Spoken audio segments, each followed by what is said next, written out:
Novemba 12. Jumatano.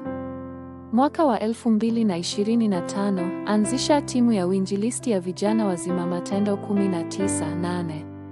Paulo aliingia katika sinagogi, akazungumza kwa ujasiri kwa muda wa miezi mitatu, akijadiliana na watu kwa kuwashawishi kuhusu ufalme wa Mungu. Remnant lazima walinganishe mwelekeo wao na wa Mungu. Hii inamaanisha kwenda kwa watu na mataifa yote. Kwa kuongezea, wanahitaji pia kufuata lengo la Mungu. Lengo hili linaongoza remnant kwa batizan, safari na miongozo. Maombi yao lazima pia yalingane na Mungu.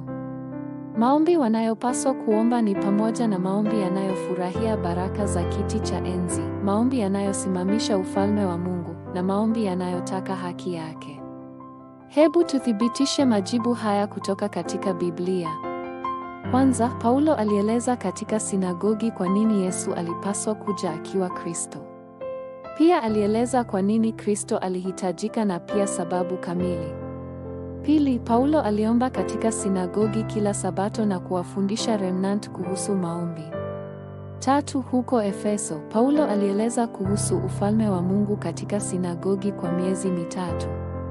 Pia aliwafunza wanafunzi na kufundisha kuhusu kazi ya Mungu kila siku katika jumba la mihadhara la Tirano.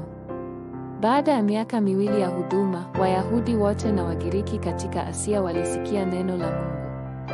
Vivyo hivyo, unapopokea jibu la kufanya kazi pamoja kama timu kama Paulo, unaweza kukutana na wanafunzi ambao Mungu aliwatayarisha na kuleta uponyaji kwenye mashamba unayokwenda. Chukua angalau dakika moja leo ili kuendana na mwelekeo, lengo na maombi yako na Mungu. Ombi la leo: Mungu Baba, ninapofurahia jibu la kiti cha enzi, nisaidie kujiokoa, kuokoa kanisa na shamba. Ninaomba katika jina la Bwana Yesu Kristo aliye hai. Amen.